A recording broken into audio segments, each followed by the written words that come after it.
María Fiorentini, soy estudiante de Derecho en la Universidad Austral y apasionada por la intersección entre el derecho y la tecnología.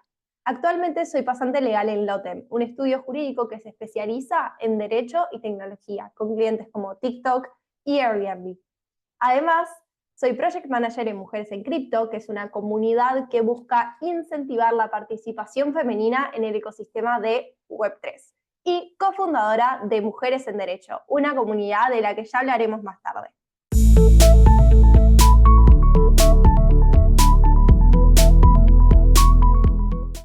Primero, ¿por qué elegí estudiar abogacía? La verdad es algo que en su momento no tenía muy claro qué quería hacer de mi vida o qué me gustaba. Por eso es que hice un test vocacional donde realmente me dieron cosas que yo en ese momento no podía creer, que fueron ciencias políticas, ciencias de la comunicación, relaciones internacionales y derecho.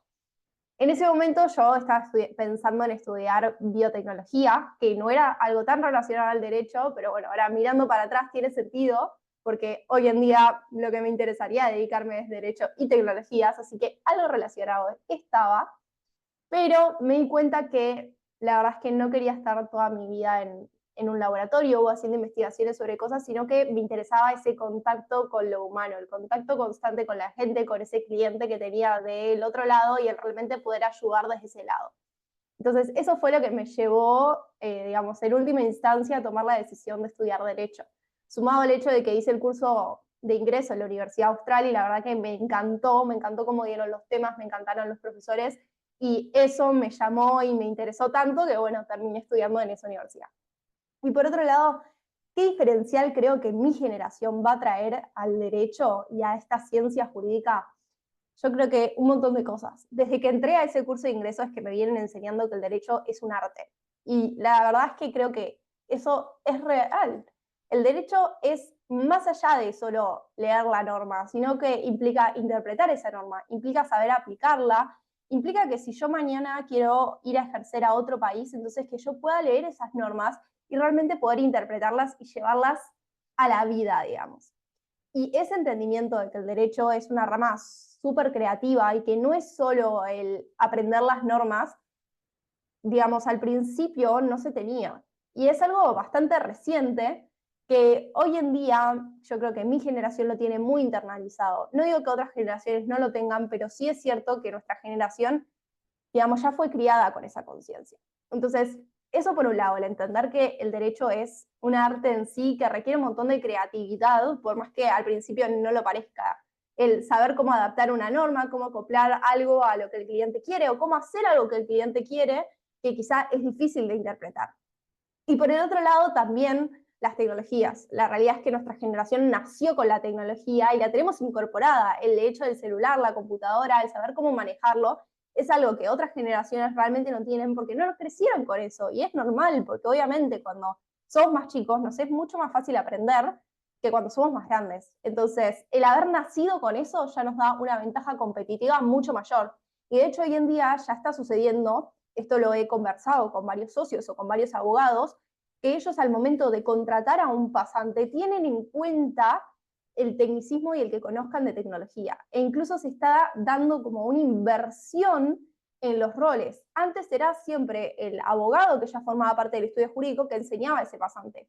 Hoy en día el pasante también forma parte de esa enseñanza. ¿Por qué? Porque lo que hace es transmitir la parte tecnológica y ese abogado va a ser el que le va a transmitir la parte jurídica y esa experiencia que nos falta a lo largo de la carrera, digamos, porque estudiar no es lo mismo que después ejercer, obvio. Entonces, esa inversión en la carga de los roles también es importante y bueno, es una ventaja que como nativos de lo digital tenemos como generación.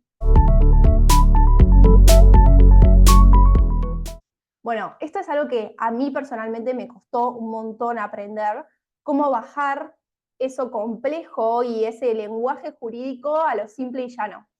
Pero fue algo que con el tiempo fui adquiriendo de a poquito, el hecho de utilizar lenguaje claro, simple, llano, que todos puedan entender. ¿Qué es lo que trato de hacer yo personalmente en mis redes sociales? No utilizar términos jurídicos. Siempre que se me cruza un término jurídico por la cabeza, lo que trato de hacer es bajar ese tecnicismo a algo simple o alguna metáfora o alguna analogía con la que pueda comparar a ese término y que la gente pueda realmente entenderme. a veces no nos damos cuenta y hablamos un poco en chino y la gente que no es del ámbito no entiende. Y la verdad que tienen toda la razón del mundo en que ellos también tienen derecho a entender, es parte de su derecho poder conocerlo, poder conocer el derecho, poder conocer las leyes, poder entenderlas y saber cómo les sirven en su vida cotidiana, porque nosotros como abogados tenemos una ventaja grande, porque sabemos en nuestro día a día, en nuestra vida cotidiana, más allá de nuestro trabajo, cómo usar esas normas a nuestro favor o cómo aplicarlas en nuestra vida. En cambio, otras personas que no conocen el derecho, porque la realidad es que es muy complejo entender el derecho desde afuera, no tienen esa misma ventaja, no tienen esa misma suerte que tenemos nosotros. Entonces yo creo que como abogados, o bueno, como estudiante de derecho en mi caso, es parte de nuestro deber y es parte también de la razón por la que comenzamos a estudiar. Como dije al principio, yo empecé a estudiar derecho porque quería ayudar.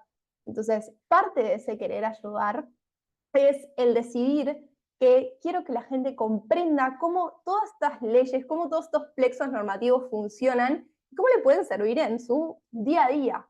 El levantarse todos los días, cómo le pueden servir si les sucede algo, a dónde acudir, cómo reaccionar, aunque sea que puedan realizar un primer paso y después obviamente que consulten a un abogado para las cosas complejas que necesitan resolver, pero que sí sepan hacerlo cotidiano que todo ciudadano tiene derecho a conocer.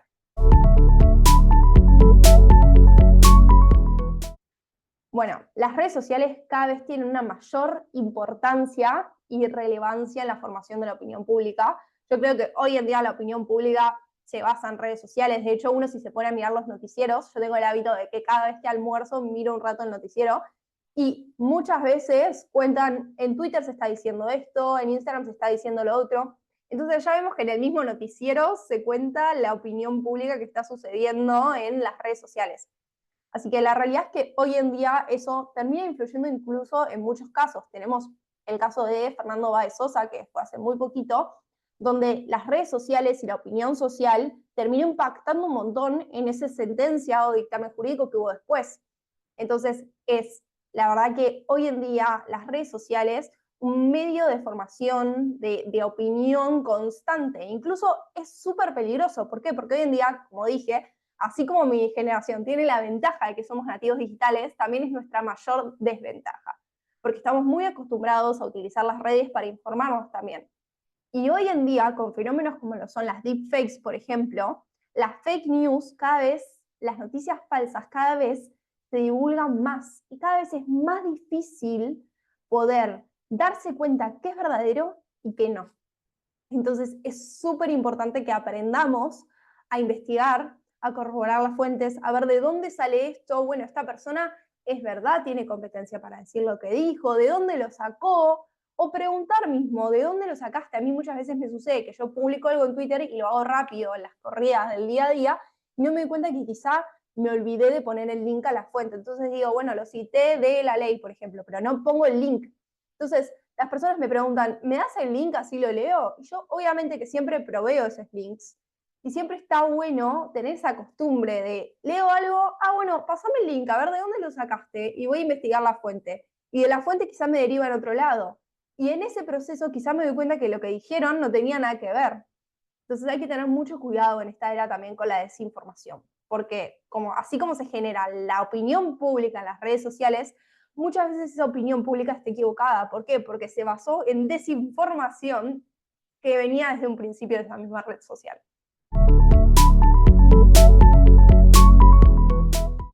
Yo creo que la inteligencia artificial va a tener un gran rol en lo que es el derecho. Nos va a enseñar básicamente a dejar de hacer cosas sencillas que la verdad es que quizás son rutinarias y que nos sacan tiempo. Hoy, por ejemplo, nosotros realizamos muchas traducciones de términos y condiciones o traducciones de contrato que fácilmente con una inteligencia artificial que sea open source y que podamos aplicar directamente al estudio, podría facilitarnos un montón el trabajo. Siempre, obviamente, teniendo en cuenta que no vamos a poder usar ChatGPT poniendo información sensible o confidencial de clientes. Pero siempre y cuando haya una herramienta propia del estudio donde se pueda integrar esa información, es que va a poder efectivizar mucho más nuestro trabajo. Yo no creo que la inteligencia artificial vaya a reemplazarnos. Me parece que el trabajo de los abogados es muy humano. Como decías al principio, una de las razones por las que estudié Derecho era por ese contacto con el cliente. ese contacto con el cliente, de humano a humano, yo creo que no se va a perder. Me parecería como muy difícil que una persona realmente ponga la decisión de su plata o de su empresa o de un asesinato en una inteligencia artificial. Sobre todo cuando hay cosas en juego que realmente le interesan a esa persona. Entonces, no me parece que la inteligencia artificial nos vaya a reemplazar, pero que sí nos va a ayudar a simplificar muchos procesos o que sí nos va a ayudar a hacer algunas cosas de manera más sencilla, incluso conectándolo con lo que hablábamos antes del lenguaje claro. La inteligencia artificial, con darle un contexto sobre algo, quizá nos puede ayudar a utilizar palabras más simples. Y eso la verdad que nos va a ayudar a todos como sociedad, porque de nuevo, el ciudadano tiene derecho a conocerlo, a conocer el derecho, a conocer las leyes, a entender cómo funciona y a poder aplicarlo a su vida cotidiana. Entonces, el hecho de que la inteligencia artificial nos ayude a hablar más simple también está buenísimo. Entonces, no solo nos va a efectivizar el trabajo por un lado, sino que además nos va a ayudar a poder, digamos, ayudar más a nuestros clientes y a todas aquellas personas para las cuales trabajamos en el día a día. Por otro lado, también creo que hoy en día se está empezando a discutir un poco de, bueno, la inteligencia artificial va a poder tomar decisiones dentro del ámbito de la justicia o no. Hay muchas plataformas, por ejemplo, la plataforma de Cleros, que es una plataforma de justicia descentralizada que corre sobre blockchain, que lo que están planteando es, bueno, ¿podría utilizar a la inteligencia artificial como primera instancia? Que la inteligencia artificial tome una decisión en primera instancia y que eso sea apelable ante humanos, que esos humanos después puedan revisar eso que dijo la inteligencia artificial.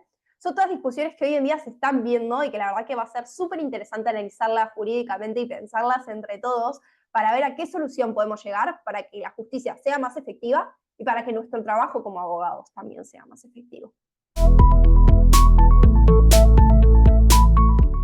Personalmente creo que como abogados no solo tenemos el deber de conocer el derecho, sino que también tenemos el deber de conocer aquellas cosas que están relacionadas a nuestra profesión. Entonces, si uno, por ejemplo, va a hacer derecho de salud, entonces siempre está bueno que haga alguna materia relacionada a la biología. Y hace poco, por ejemplo, un profesor mío me dijo, si vos querés dedicarte a tecnologías, alguna materia de ingeniería vas a tener que hacer.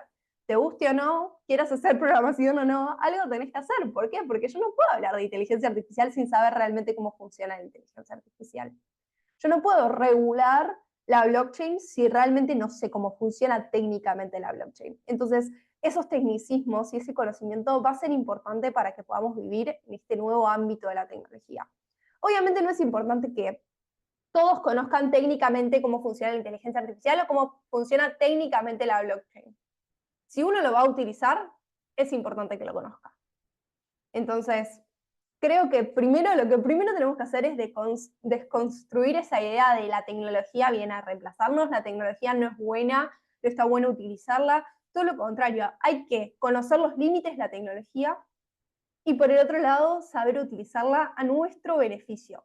Siempre teniendo cuidado. Obviamente no vamos a hacer lo que ha sucedido, por ejemplo, en Estados Unidos, que ya 2 abogados fueron multados, también en Colombia otro abogado fue multado por utilizar inteligencia artificial que les dio información que era falsa, que les dio jurisprudencia falsa. Obviamente, esa no es la idea. La idea es, de nuevo, utilizarlo a nuestro beneficio para hacer tareas rutinarias, repetitivas, que la verdad es que nos quitan tiempo de lo importante y de lo relevante para nuestro cliente.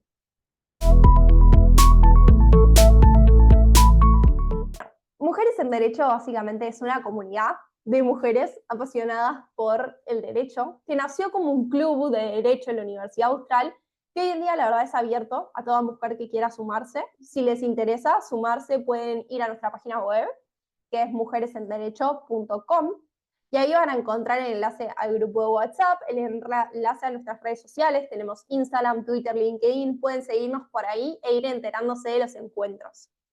Básicamente, Mujeres en Derecho lo que hace es, por un lado, encuentros presenciales una vez por mes, donde convocamos a un abogado o a una abogada experta en un tema y lo conversamos con esa persona. Entonces le invitamos a que nos cuente un poco cómo es su día a día, cuál es su trabajo, que nos dé consejos. Es ver todo lo que no vemos en la facultad y además generar una comunidad de networking que el día de mañana también podría servirnos un montón. Y por el otro lado, Mujeres en Derecho también tiene un podcast donde discutimos distintos temas de derecho. Hace poco salió uno sobre ciberseguridad, donde discutimos sobre la regulación argentina en materia de ciberseguridad, donde también nos dieron varios tips de, bueno, cómo podemos manejarnos de una manera más segura en Internet, que también es súper interesante eso como abogados que lo sepamos, porque manejamos información confidencial de clientes todo el tiempo, entonces es importante que sepamos cuidar esa información en esta era de la digitalización, como hablábamos antes. Así que Mujeres en Derecho es básicamente eso. Es un club, es comunidad, es networking y aprendizaje conjunto.